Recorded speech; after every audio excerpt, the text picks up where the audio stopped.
और एक बार फिर उम्मीदों का पुल करप्शन के नाम पर गंगा की गोद में जल समाधि लेता हुआ दिखाई दिया। रविवार शाम नदी के ऊपर बन रहे पुल के गिरने वाली तस्वीरें जैसे ही सामने आई, बिहार में सियासत का मीटर हाई हो गया। नीतीश सरकार से सवाल पूछे जाने लगे, जो पुल पिछले 9 साल से बन रहा था वो अभी तक क्यों नहीं बना? कब तक भागलपुर और खगड़िया के लोग पुल के लिए तरसते रहेंगे? सवालों की बौछार हुई तो सफाई खुद नीतीश कुमार की तरफ से आई। मान लिया कि पुल ठीक से नहीं बन रहा था, पुल में करप्शन का दीमक लग चुका था और ठीक नहीं बना रहा है, तभी रेट गिर जा रहा है भाई। इसका मतलब उसको तो और मजबूती से बनना चाहिए था, बन करके और तैयार हो जाता। अब 14 से काम शुरू हुआ, अब जिसको भी दिया गया है अब इतना देर क्यों हो रहा है? और एक गिर गया था तो उस समय भी हमने कहा था, 1 साल पहले की बात है। अब फिर जब 2 हो ये फिर गिरा है तो तुरंत हमने विभाग के सब लोगों को कहा कि जाकर के देख लीजिए और तुरंत एक्शन लीजिए। सुशासन बाबू की इमेज वाले नीतीश का करप्शन वाले पुल पर ये ऑन कैमरा इकरारनामा था, लेकिन डिप्टी सीएम तेजस्वी यादव नीतीश की बातों से इत्तेफाक नहीं रखते। उनका कहना था कि चूंकि पुल ठीक से नहीं बन रहा था, इसकी रिपोर्ट पहले ही मिल गई थी, इसलिए सरकार ने इसे खुद गिराने का फैसला किया।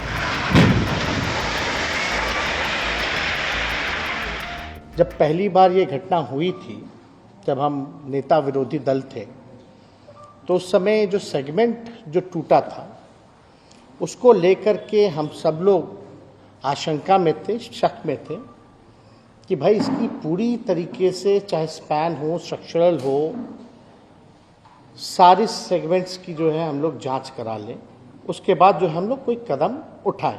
आईआईटी रुड़की का ये रिपोर्ट है, यानी आंधी तूफान के कारण जो है वो गिरा।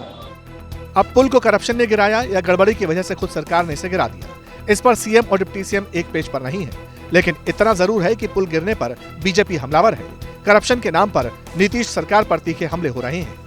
ये पूरी तरह नीतीश कुमार जी पे मेरा सीधा आरोप है कि नीतीश कुमार जी के देख रेख में पूरा भ्रष्टाचार बिहार में बोलबाला कर रहा है। पूरी व्यवस्था नीतीश कुमार जी के नाक के नीचे हो रहा है, नहीं उनके सामने हो रहा है, वो करवा रहे हैं।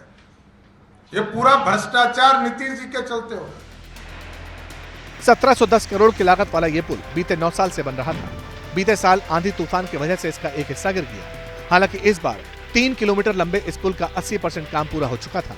नवंबर तक उद्घाटन की बात सामने आ रही थी, लेकिन एक बार फिर पुल ने धोखा दे दिया। कहा यह भी जा रहा है कि जिस कंपनी के पास इस पुल को बनाने का ठेका है, उस कंपनी को पहले से ही राज्य में 9,000 करोड़ से ज्यादा के प्रोजेक्ट मिले हुए हैं और नीतीश अब कहते हैं कि हर एंगल से जांच की जाएगी।